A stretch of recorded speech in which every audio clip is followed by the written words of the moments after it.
yung Masters. Joel Cruz, the Lord of Sense. Pinatuloy niya tayo sa White House niya sa Baguio City. Saan nga ba siya nagmula? Nasa kanya na ang lahat.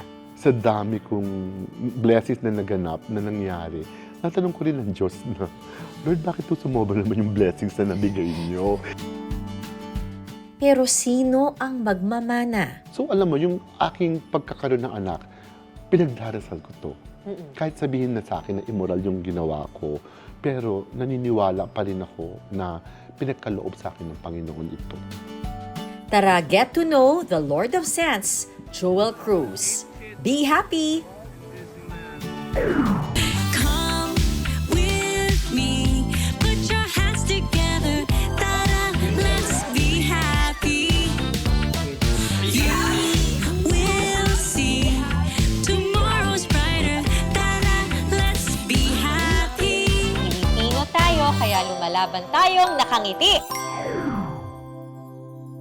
Welcome to the City of Pines. At ngayon, papasukin natin ang bahay ng King of Sense, Joel Cruz. Wow! Makakausap natin si Joel Cruz. Ngayon ko lang mapupuntahan yung kanyang bahay dito. Dahil kung nakikita, pero ngayon, patutuloy na tayo. At saka, ano ba talaga yung success story niya sa kanyang House of Sense? Tara!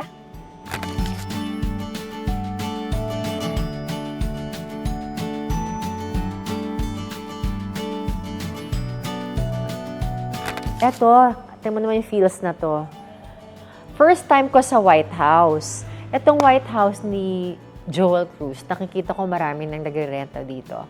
But for the very first time, dito ko siya mai-interview. I want to know his story at ano ang plano niya sa kanyang empire. Sige, magre-relax muna ako, ha? Ay, sarap. Gusto mo talagang matulog. Very welcoming. Nantok bigla. Sarap talaga. Tingnan mo naman tong sofa na to. Parang queen size bed sa laki. Ika-akit tayo.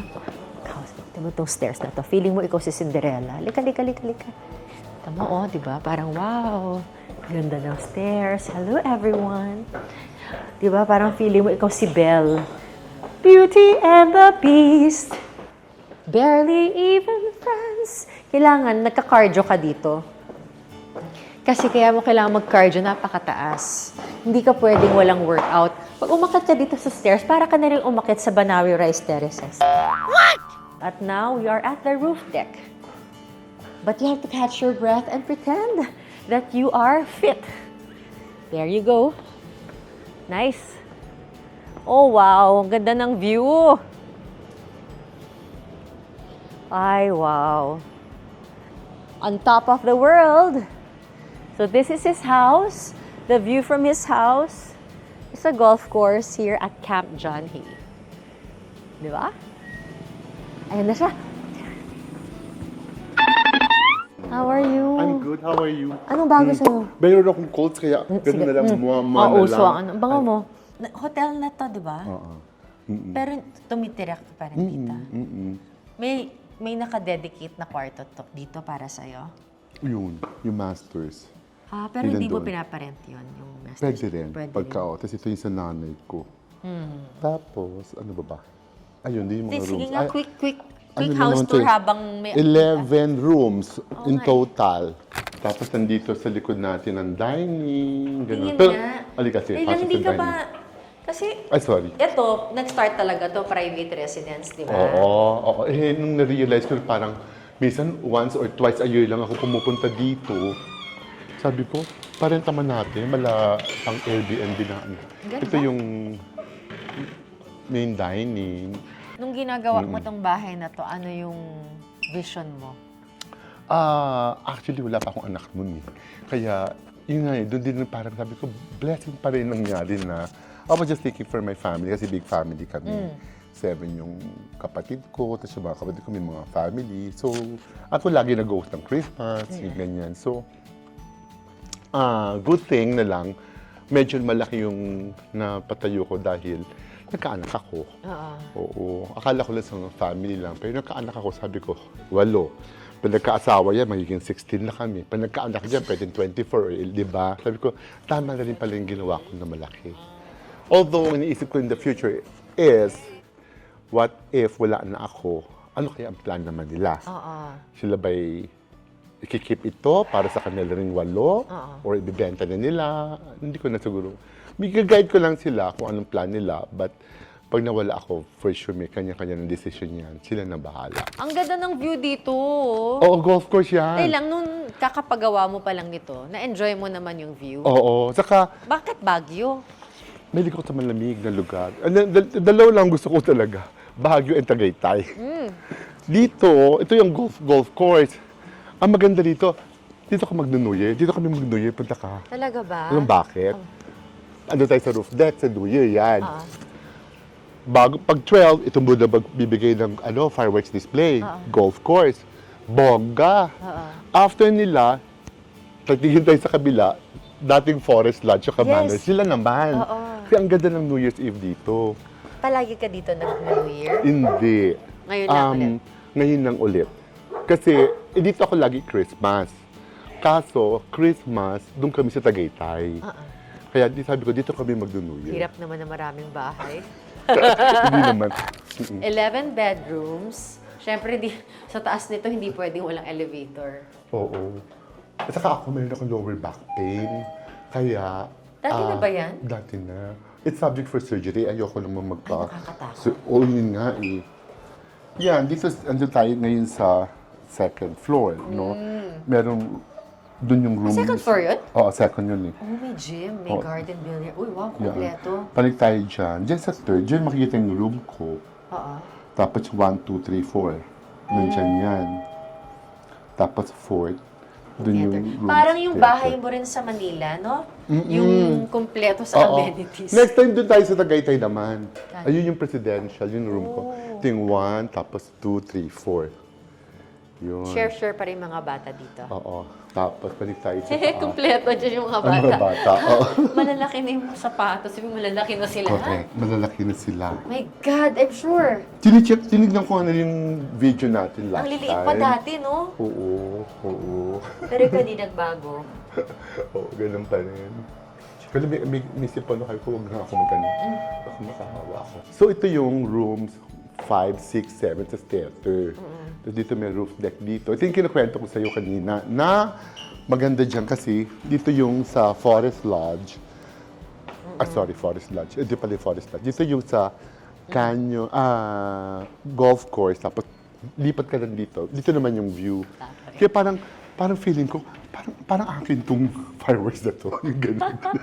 Kasi Parang nga- sa'yo ang John Hay. Oo, kasi nga, parang at sa gitna lang ako, tinapat sa akin yung yung mga yun. Tapos yung Gaano may tears. katagal ka na dito sa property na to? Parang feeling I think, tagal may 12 years na ba? Or 13 years? Naalala ko nung ginagawa to kasi taga dito din kami. Oo nga. Nakakatuwa lang. Pero ikaw lagi ka naman Lagi yata. namin tinatanaw lang yung bahay mo. Lagi ka, sorry. Lagi ka lang pumupunta dito, di ba? Every 2 weeks. Uy, nice. Ikaw nagda-drive o may driver ka? Ganda naman ito. Ito theater, Oh my yan. God, ganda. Ginawa ko siyang theater. White pa rin. Sarap. Yan. Parang hindi ka nalalabas pag nandito ka. Correct. Pwede rin naman. Ilan ang bahay mo? 1, 2, 3. Tatlo lang. Ito lang. May mga condominiums ako pero pinaparent ko. Real estate talaga ang hiling mo. Mahilig ako sa real estate. Kasi? Maganda kasi ang real estate din eh. Turuan mo nga ako. Bakit real estate? Okay. Ang real estate kasi, mas maganda, the best of course is lupa, no? Mag-invest ka sa lupa. Pero kung lupa, kasi ang value talaga ng lupa tumataas, especially in the Philippines. Ngayon, lagi mo hanapin ng good location para pag binenta mo siya, sigurado ka na bibili talaga. Yung ganun. Ano bang purpose ba pag bumili ka ng lupa? Ikaw ba ay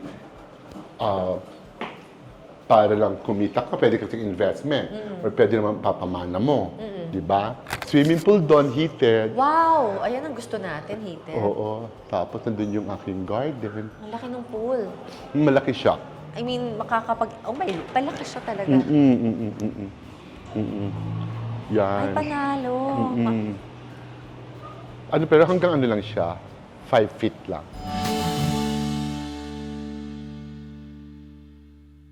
Tapos dito merong ano, salon. White House Oo. of the Lord of Sense. Yeah. May salon. Ay, ang saya. Oo. Tapos may... Parang pwedeng maglaro yung mga bata ng bahay-bahay. Correct, di ba? Eh, ako nung bata, akong bahay-bahayan ko lang. Alam mo yung may kumot ng gaganong namin para may kuya ng bahay ka. Ay, gym winner. Ayan, tapos dito may ganyan gym. Tapos may jacuzzi. Of Saka course. sauna. Of course. Ganon. Ay, ang sarap. Ay, ang Yun. sarap. Tapos pwede mo massage pala dito. Yan, pwede mag-massage. Diyan. Ito, bisa nandito kami. Pamilya? Kami, siya, walong bata sa ako. Ay, nice. Ito ang kitchen. Wow, parang war room. Yan, sa kitchen, yan, may pantry, tapos, andyan yung maid's room, driver's room, meron dong laundry, storage, ganun. Ang laki ng ano, no? Ang laki ng rice cooker. Rice cooker. Para kang Ang dami may kasi restaurant. entourage. Oo. All the time.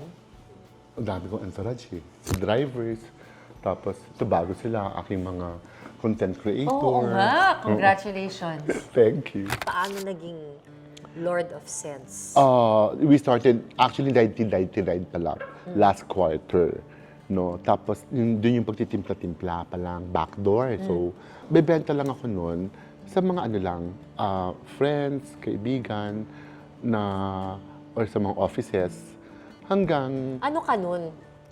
Bago, nandun ako sa father ko, meron tracking business yung father ko.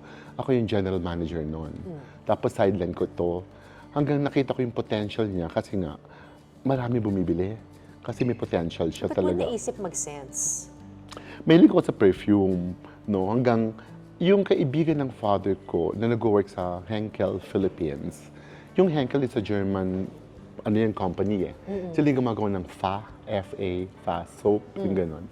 Ang ganda ng quality ng kanilang fragrance oil for perfume. So sabi ni Chito, magaling ka sa marketing, benta tayo ng perfume, sabi niya. Basta sa akin ka kukuha. Sa Henkel Philippines or Henkel Germany sa Munich. Sabi ko, sige, pero mahal ng perfume. Dito natin gagawin para mura. Ay ko, hindi naman kaya ng Filipino yung mga thousands of pesos ng ganyan. At masa rin yung mga market ko, yung ganon. So yun nga, di tinuro niya sa akin. Doon na yung nag-start pa rin kami ng backdoor sa bahay na namin ginagawa. Kasama ko yung assistant ko, si Remar. Doon kami nag-start noon. Hanggang nag-try na ako sa Evergotesco Grand Central ng isang store. But prior to that, exhibits lang. Alam mo yung exhibit na parang for 1 month lang na... Pop-up. Ang tawag nila ngayon, pop-up. Pop-up Oo. stores, ganyan. So, doon ako nag-try, no? Sabi ko mag-rent na ako sa... At mura ito, di ba? Mura lang. Aabot It started kaya. ng 150 pesos lang. You really wanted yung market na pang... Masa. Masa, oo. Masa, but the quality, perfect, no? Oo, totoo. Mabango, tumatagal yung amoy, yung ganon. Kaya, sabi ko, makukuha ko talaga yung market dahil bumabalik sila eh. Bumibili sila, tapos pagbili nila, pagbalik nila, may kasama sila, kapatid, kaibigan, office mate. Sabi ko, ay, word of mouth na to. Sabi ko, hindi ako Yes. mahihirapan. Yeah.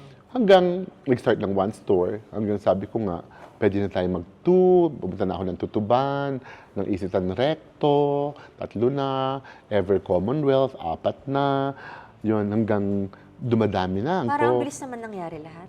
Bilis, because of the product. Yun din siguro gifted ako na matalas yung ilong ko. Oo. Gifted ka na matalas ang ilong mo. Oo. Na, kasi, yung ito na yung, di ba, kami, version of different signature brands, Yes. no?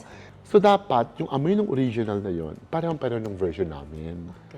Kaya, nung nakukuha mo yung, minsan ang sample mo, 5, 10, hanggang 20 na yung samples. Ngayon, 20 plus lang dahil malaki na yung company.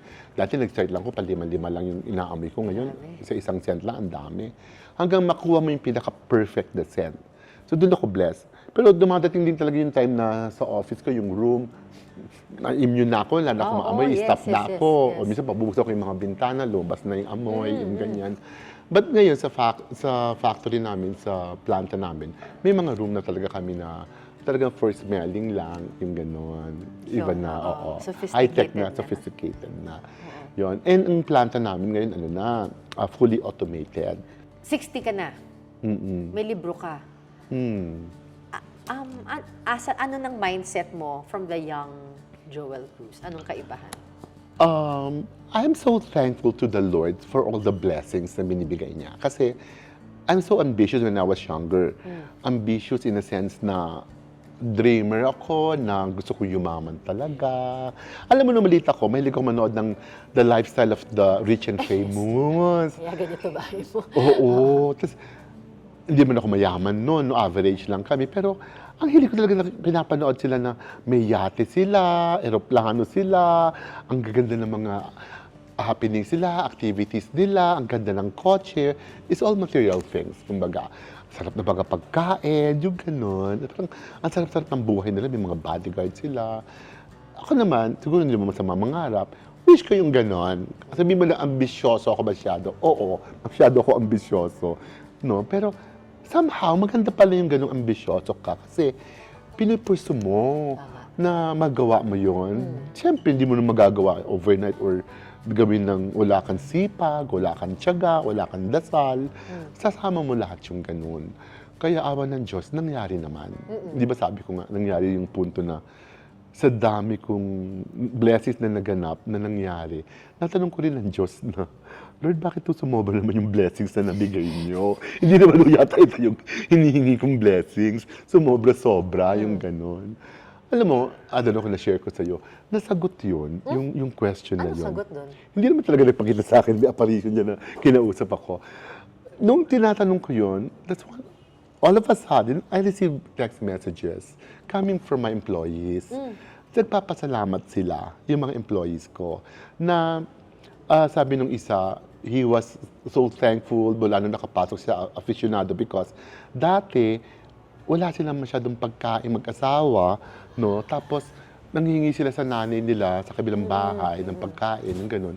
Ngayon, mula nung sa aficionado siya na ngayon nagbibigay sa nanay niya, sobra-sobra na rin ng food nila. After no, another text message, sabi ko, coincidence naman, nagpapasalamat din tong babae naman to. No, dati isa si Neil, isa naman. Yung kanyang anak daw, dati nasa public school nag-aaral. Hindi naman masama sa public school, but dream niya na malagay sa private school. Doon daw nalipat niya ang anak niya sa private school. Doon na sa aficionado na siya. Kasi kumikita na siya. So doon ko na-realize na this is the answers to my question. Na itong blessing is not just for me. This is for people that I have to share. Yun. Kaya sabi ko, nakuha ko yung sagot ni Lord. Hindi lang pala bibigyan ka ng blessing just for myself. Na, kumbaga, it's like makukuha mo yung parang blessings na gano'n. Pero after nun, ano ba tawag doon? Funnel ba tawag sa gano'n? Tapos ibabaliktad mo din pala yung gano'n na i-share mo to sa maraming tao. Gaano kalaki na ang team mo? Ay, malaki na eh. Kasi How big is your company now? kung sasama mo siguro ang mga franchisee lahat, baka may mga 4,000 plus employees kami eh. Bakit ka humantong sa point na ginusto mong magkaroon ng sarili mong dugot? I mean, dugo. Totoo. Bakit? Mahilig ako sa bata. Marami akong pamangkin. Yung mga bata yan, love ko sila, spoiled sa akin. No? Pag Christmas, ang gaganda ng gift niyan sa akin. Sinasabi nga minsan ng mga kapatid ko, ni-spoiled mo na sila, yung ganon. Hanggang dumating sa punto na sabi ko, I believe kaya kong magkaroon ng anak kasi itong mga pamangkin ko. Iba nga kasi, like si Mark, from parang 3 years old, sumasama na sa condo. Kung nakatira yun sa Sisa, pero sasama sa akin sa condo. No? Doon natutulog sa condo ko hanggang maging 12 na yata siya noon. Ganun katagal. Parang daddy-daddy niya rin ako. Kaya Mahilig ka nag-decide sa- ako na sabi ko, mag-aanak din ako. Kasi malalaki na sila. Nung malaki na want sila, your na-miss ko own. na, I want my own, na talagang sariling dugo ko. And I don't want to adapt. Buti na lang, may aficionado kasi napakahirap nung ginagawa ko na surrogacy. Mahal, di ba? Actually, oo, napakamahal. Napakamahal. Pero yung mga anak mo, lumaki na yung pamangkin mo, hindi naman sila forever, I mean, na nasa'yo. Oo, yun din yun. Oo. Although, Lumalaki na sila ngayon. correct. Iba, may asawa na. May iba, may anak na. Yung ganon. So, yun na, kaya talaga it's about time na gusto ko talaga magkaroon ng sariling anak. And I've been thinking this, I'm 60 now, di ba? Siguro, 25 to 30 years old pa lang ako. Iniisip ko na yun eh. Nag-try na ako. But during that time, you know what? Nag-try ka? Oo, mahina ang sperm cells ko. Okay. Ginagamot ako ng isang, You really want? una Chinese doctor na nagpunta ako sa isang Singaporean doctor. Yung ganun yung na edad ko. Unfortunately, talagang hindi ako hindi maganda yung sperm cells ko. Yung mobility mabagal. Sabi ko, bakla yata yung mga sperm cells ko. Kung may kending-kending yata to. Sabi ko pang gano'n. Tapos, yung head, minsan headless, minsan walang tail, or hindi maganda ang quality, in other words. So, yun. So, ang tagal ko rin, years din ako nagtsatsaga noon. Yun. Kailangan daw pala talaga rest. Talagang meron kang... kasi sumobra sipag mo. Correct. I think yun. Yung sobrang trabaho, sobrang sipag. So, alam mo, yung aking pagkakaroon ng anak, pinagdarasal ko to. Kahit sabihin na sa akin na immoral yung ginawa ko, pero naniniwala pa rin ako na pinagkaloob sa akin ng Panginoon ito. Sa Pilipinas, dito sa atin, hanggang Batanes, ng mga kaibigan kong pare, pinagdarasal nila akong magkaanak. Yeah. Kaya sabi ko, kahit nasabi ng bishop na immoral yon, naniniwala pa rin ako na binigyan ako to ng Panginoon, itong mga anak ko na ito, na napakaganda, na mababait ng mga bata. So, walang pagsisisi. Happy ka ba? Para wag ka mabitin, please like and subscribe to our channel para makagawa pa tayo ng mga inspiring at nakakahaping mga content. And don't forget to click on that alert button. Now na! Maraming salamat! Be happy! Pag nariisip ko pa rin yung immoral na yun, pumapasok pa rin yung pagsisisi na yun, pag sinasabi pa yun. Pero defense mechanism ko na lang yung sinasabi ko na maraming pare at mayroong pinagdadasal ko to. Hindi ako nakakalimot sa Diyos. Humingi na lang ako ng tawad sa Kanya na alam ko naman po pinagkaloob niyo sa akin ito. Kaya kung nagawa ko man to ng hindi po in a normal way, na dapat may asawa kang babae, lalaki, kasal kayo, bago kayo magkakaanak, yun ang moral eh. Diba? Bawal nga yung hindi pa kayo kasal, magkakaanak eh, diba? Yun, kasi lumaki ako sa UST for 14 years, diba? Tinuturo sa amin yung ganyan, yung mga Biblia. Kaya, na may konsensya pa rin ako. Hindi pa rin ba wala yun? Oo, yun nga yung first time ko ito narinig actually. Kasi usually lang nakikita ko lang na aspect ng family life mo, yung joy. Hindi ko naisip na meron ring a little bit of guilt. Yeah, yeah. Oo. Pero ano pang bawi mo dun? Dasal lang ako ng dasal. Yung paniniwala ko talaga na ang Panginoon pa rin nagbigay sa akin ng mga anak ko. Masasabi mo bang buo ka? Yeah, buong-buo ako ngayon kasi napakalaki ng kasiyahan ko na nangyayari ngayon dahil sa mga anak ko, buo na kompleto. Kahit wala akong asawa, I'm happy, single father, yung gano'n. Yun. Hindi ang asahan ko naman, hindi man kasi ako yung ayoko naman kasi na magpapanggap ako ng nanay ako, yung gano'n, no. Sinasabi ko pa rin sa mga anak ko, tatay ako, no, lalaki ako, gay lang ako, gano'n. Kaya, hindi naman kasi ako mangangarap na, tawagin niyo ako mami. No, daddy niyo ako. Yung gano'n. Kasi gusto ko rin sila lumaki na normal. Normal in a sense na straight na lalaki, straight na babae. Soon, magkasal kayo, tapos mag-anak kayo. Gusto ko rin makita yung mga apo ko sa kanila. Yun. Excited ako. Kinukwento ko na sa kanila yun. How do they feel about your setup? Na they do kung sinong nanay nila, di ba? Kilala naman nila. Pero ano yung tingin nila dun sa setup na yun? Well, yun yung gusto kong matutunan naman. Ano yung... recently I asked them about that question. Kasi alam na rin din mga friends sila, they're like surrogate babies, no? And kasi alam naman nila na their mom, ito yung career ng mom niya. we have to be thankful to your mom because tinulungan niya tayo magkaroon ng anak. Doon lang sa first set siya nagdala for 9 months.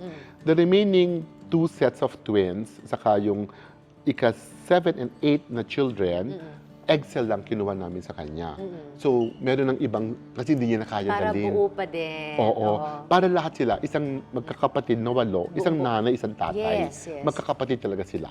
Yun. Ako lang ang ama, isa lang din ang ina. Pero hindi naman sila natutokso. Hindi ka naman ang sumbatan ng mga bata. Ay, so far, hindi pa naman. At so far, naintindihan nila.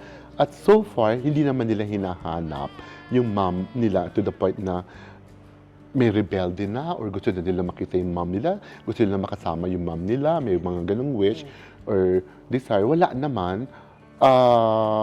Siguro, masasabi ko na as long as maganda yung pagmamahal na nabibigay ko sa kanila at happy sila doon sa pagmamahal na yon, hindi yung kulang para sa kanila, I believe yun. Kaya, doon lang ako nagkakaroon ng lakas ng loob. And hindi ko naman ginagawa to dahil kailangan kong gawin dahil meron akong pagkukulang ng merong walang ina.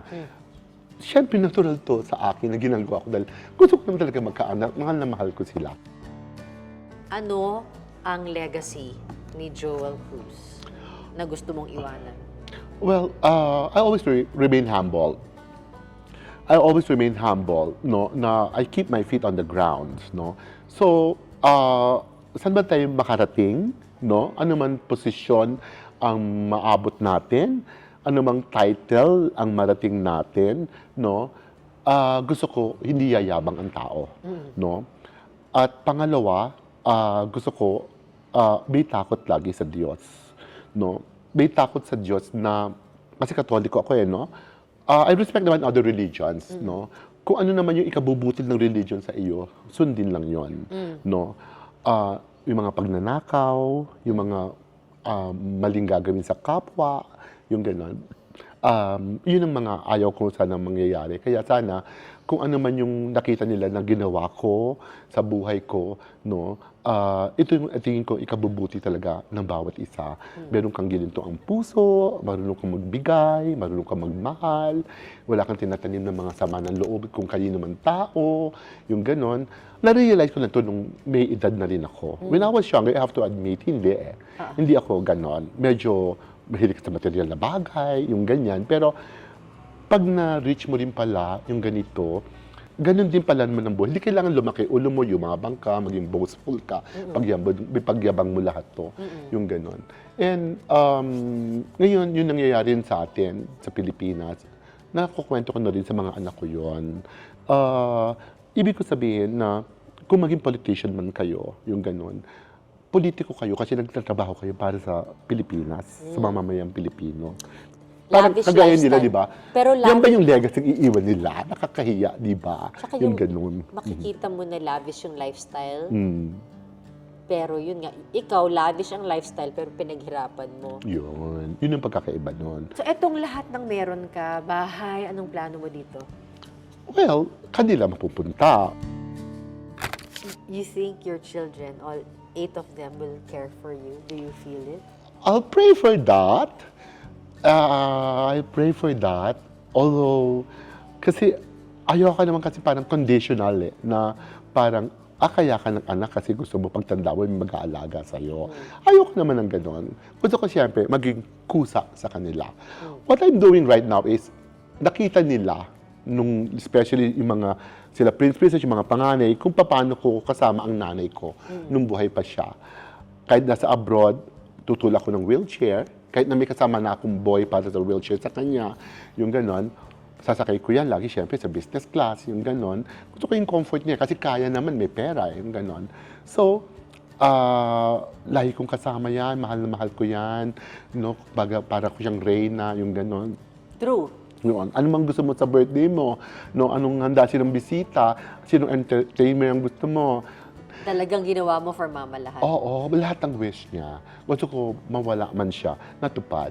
How I wish gawin din ng anak ko. It's just a wish, but I'm not commanding them to do. Yes. Gusto ko it should be coming from their heart. Ayoko yung parang, di ba sabi mo gawin ko to kaya ako ginawa? parang hindi pala galing sa puso mo yung ginagawa mo para sa akin. Gusto ko galing sa puso mo dahil mahal mo ako.